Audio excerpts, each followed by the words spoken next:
ನಮಸ್ಕಾರ ಫ್ರೆಂಡ್ಸ್, ನಾನು ಶ್ವೇತಾ ರಾಜೇಂದ್ರನ್ ಮಾತಾಡ್ತಾ ಇರೋದು ಲಕ್ಷ್ಮಿತಾ ರಾಯರ ಮಗಳು ಕನ್ನಡ ಯೂಟ್ಯೂಬ್ ಚಾನಲ್ಗೆ ತಮ್ಮೆಲ್ಲರಿಗೂ ಆತ್ಮೀಯವಾದ ಸ್ವಾಗತ. ಸ್ನೇಹಿತರೆ, ನಾನು ಇವತ್ತಿನ ದಿನ ವಿಶೇಷವಾಗಿ ಅಮಲಕ್ಕಿ ಏಕಾದಶಿ ದಿನ ಆಗಿರೋದ್ರಿಂದ ಪ್ರತಿಯೊಬ್ಬರು ಕೂಡ ವಿಷ್ಣುವಿನ ಆರಾಧನೆಯನ್ನು ಮಾಡೋವಂಥದ್ದನ್ನು ಖಂಡಿತವಾಗ್ಲೂ ಮಾಡ್ಕೊಳ್ಳಿ. ಯಾಕಂದರೆ ರಾಯರ ಜೊತೆಗೆ ನಾವು ವಿಷ್ಣುವಿನ ಆರಾಧನೆಯನ್ನು ಮಾಡೋವಂಥದ್ದು, ಲಕ್ಷ್ಮೀ ದೇವಿನ ನಾವು ಪ್ರಾರ್ಥನೆ ಮಾಡೋವಂಥದ್ದನ್ನು ಇವತ್ತಿನ ದಿನ ಖಂಡಿತವಾಗ್ಲೂ ಮಾಡಬೇಕಾಗುತ್ತೆ. ಯಾರ ಮನೆಯಲ್ಲಿ ಊಟಕ್ಕೆ ಕಷ್ಟ ಆಗ್ತಾ ಇದೆ, ಬಡತನ ಇದೆ, ನಮಗೆ ನಾವು ಮಾಡಿದಂಥ ಕೆಲಸಗಳಲ್ಲಿ ಅಭಿವೃದ್ಧಿ ಆಗ್ತಾ ಇಲ್ಲ ಅಂತ ಪರಿತಪಿಸ್ತಾ ಇದ್ದೀರೋ, ವ್ಯಾಪಾರ ವ್ಯವಹಾರ ಅಭಿವೃದ್ಧಿ ಆಗ್ತಾ ಇಲ್ಲ, ಶುಭ ಕಾರ್ಯಗಳು ಆಗ್ತಾ ಇಲ್ಲ ಅಂತ ಅಂದ್ಕೊಂಡಿರೋವಂಥವ್ರು, ಮನೆಯಲ್ಲಿ ಸಾಲ ಸೋಲ ಜಾಸ್ತಿ ಇದೆ ಅಂತ ಅನ್ನೋರು, ಇವತ್ತಿನ ದಿನ ಪ್ರತಿಯೊಬ್ಬರು ಕೂಡ ನಿಮ್ಮ ಮನೆಯಲ್ಲಿ ಯಥಾ ಪ್ರಕಾರ ದೇವರ ಮನೆಯಲ್ಲಿ ಯಾವ ರೀತಿ ಪೂಜೆಗೆ ಸಿದ್ಧತೆಗಳನ್ನು ಮಾಡ್ಕೊಂಡಿರ್ತೀರೋ ಆ ಸಿದ್ಧತೆಗಳೆಲ್ಲ ಆದಮೇಲೆ ಯಥಾ ಪ್ರಕಾರ ನೀವು ನಿಮ್ಮ ಕುಲದೇವರಿಗೆ ದೀಪಗಳನ್ನು ಹಚ್ಚಿರ್ತೀರ.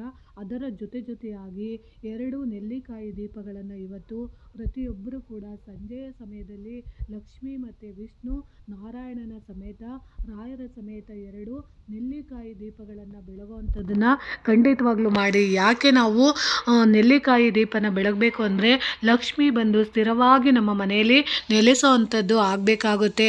ಅದರ ಜೊತೆಗೆ ನೀವು ಇವತ್ತಿನ ದಿನ ವಿಶೇಷವಾಗಿ ನೆಲ್ಲಿಕಾಯಿ ಮರದ ಪ್ರದಕ್ಷಿಣೆನ ಹಾಕುವಂಥದ್ದನ್ನು ಮಾಡಿ.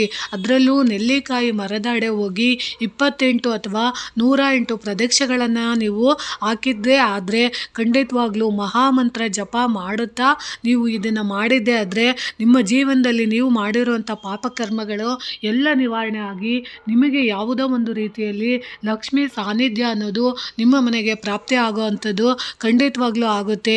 ಇದನ್ನು ನೀವು ಮಾಡಬೇಕಾಗುತ್ತೆ. ಅದರ ಜೊತೆಗೆ ಇವತ್ತಿನ ದಿನ ನಿಮ್ಮ ಮನೆಗೆ ಅಭಿವೃದ್ಧಿ ಆಗಬೇಕು ಅಂತ ಬಯಸುವಂಥವ್ರು, ಯಾರ ಮನೆಯಲ್ಲಿ ತುಳಸಿ ಗಿಡಗಳು ಇರೋದಿಲ್ಲ ಅಂಥವರು ಇವತ್ತಿನ ದಿನ ಒಂದು ಹೊಸದಾಗಿ ತುಳಸಿ ಗಿಡನ ತಂದು ಮನೆಯ ಮುಂದೆ ನೀವು ಇವತ್ತು ಆ ಗಿಡನ ಮಣ್ಣಿನಲ್ಲಿ ಹಾಕಿ ಅಥವಾ ಪಾಟಲ್ಲಿ ಹಾಕಿ ಬೆಳೆಸೋದ್ರಿಂದ ನಿಮ್ಮ ಮನೆಯಲ್ಲಿ ಅಭಿವೃದ್ಧಿ ಆಗುವಂಥದ್ದು ಖಂಡಿತವಾಗ್ಲೂ ಆಗುತ್ತೆ.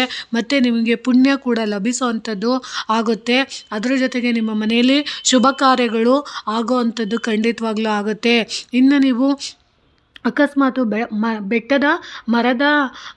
ಬೆಟ್ಟದ ನೆಲ್ಲಿಕಾಯಿ ಮರ ಇರುತ್ತಲ್ಲ, ಅಲ್ಲಿ ಹೋಗಿ ಆ ಮರದ ಕೆಳಗಡೆ ನೀವು ದೀಪ ಹಚ್ಚೋ ಅಂಥದ್ದನ್ನು ಮಾಡಿದಾಗ ಖಂಡಿತವಾಗ್ಲೂ ಇವತ್ತಿನ ದಿನ ವಿಷ್ಣು ಮತ್ತು ಮಹಾಲಕ್ಷ್ಮಿ ಇಬ್ಬರು ನೆಲ್ಲಿಕಾಯಿ ಮರದಲ್ಲಿ ವಾಸ ಮಾಡೋದ್ರಿಂದ ಖಂಡಿತವಾಗ್ಲೂ ನಿಮ್ಮ ಜೀವನದಲ್ಲಿ ನೀವು ಯಾವುದಕ್ಕೆ ಆಸೆ ಪಡ್ತಾ ಇದ್ದೀರಾ, ಒಳ್ಳೆ ಕಡೆ ಮದುವೆ ಆಗಬೇಕು, ಒಳ್ಳೆ ಸಂತಾನ ಆಗಬೇಕು, ಅಥವಾ ನಮ್ಮ ಸಾಲ ತೀರಬೇಕು, ಅಥವಾ ಒಂದು ಒಳ್ಳೆ ವಸ್ತುನ ಅಂದರೆ ಕಾರ್ ತೊಗೊಬೋದು, ಮನೆ ತೊಗೊಬೇಕು ಅಂತ ಯಾವುದೋ ಒಂದು ಆಸೆ ಇರುತ್ತಲ್ಲ, ಆ ಆಸೆ ಈಡೇರಬೇಕು ಅಂತ ಅಂದರೆ ಇವತ್ತಿನ ದಿನ ನೀವು ಬೆಟ್ಟದ ನೆಲ್ಲಿಕಾಯಿ ಮರದ ಕೆಳಗಡೆ ಹೋಗಿ ದೀಪ ಹಚ್ಚೋ ಅಂಥದ್ದನ್ನು ನೀವು ಮಾಡಬೇಕಾಗುತ್ತೆ. ಅದರಲ್ಲೂ ವಿಶೇಷವಾಗಿ ನೀವು ಹರಿನಾಮನ ನೀವು ಜಪ ಮಾಡೋದ್ರಿಂದ ಅಂದರೆ ವಿಷ್ಣುವಿನ ಮಹಾಸ್ತೋತ್ರಗಳಾದ ವಿಷ್ಣು ಸಹಸ್ರನಾಮ ಸ್ತೋತ್ರಗಳನ್ನು ಓದ್ಕೊಳ್ಳೋ ಅಂಥದ್ದನ್ನು ನೀವು ಮಾಡೋದ್ರಿಂದ ಖಂಡಿತವಾಗ್ಲೂ ನಿಮ್ಮ ಮನೆಯಲ್ಲಿ ದಾರಿದ್ರ್ಯತೆ ಅನ್ನೋದಿದ್ದರೆ ಅದು ಕೂಡ ನಿವಾರಣೆ ಆಗುತ್ತೆ.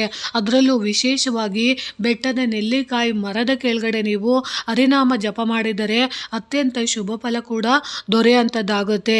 ಇನ್ನು ವಿಶೇಷವಾಗಿ ನೀವು ಇವತ್ತಿನ ಸಂಜೆ ಸಮಯದಲ್ಲಿ ಲಕ್ಷ್ಮೀನಾರಾಯಣರಿಗೆ ಬೆಟ್ಟದ ನೆಲ್ಲಿಕಾಯಿಯನ್ನು ಮಾಡಿದಂತಹ ಚಿತ್ರಾನ್ನ ಮಾಡುವಂಥದ್ದಿರ್ಬೋದು, ಪಾನಕ ಮಾಡುವಂಥದ್ದಿರ್ಬೋದು, ಅಥವಾ ಹಸಿಗೊಜ್ಜು ಮಾಡಿ ಇಡೋ ಅಂಥದ್ದನ್ನು ನೀವು ಮಾಡಿ ಸಮರ್ಪಿಸಿದ್ದೇ ಆದರೆ ಖಂಡಿತವಾಗ್ಲೂ ನಿಮ್ಮ ಜೀವನದಲ್ಲಿ ನೀವು ಯಾವುದನ್ನು ಇಷ್ಟಪಡ್ತಾ ಇದ್ದೀರೋ ಅದೆಲ್ಲವೂ ನಿಮಗೆ ಲಭಿಸುವಂಥದ್ದಾಗುತ್ತೆ.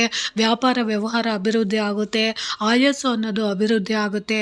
ಈ ರೀತಿ ನಾವು ಬೆಟ್ಟದ ನೆಲ್ಲಿಕಾಯಿ ಪೂಜೆನ ಈ ಅಮಲಕ್ಕಿ ಏಕಾದಶಿ ದಿನ ನಾವು ಮಾಡಬೇಕಾಗುತ್ತೆ. ಈ ಸಣ್ಣ ಮಾಹಿತಿ ನಿಮಗೆ ಇಷ್ಟ ಆಗಿದೆ ಅಂದ್ಕೊತೀನಿ.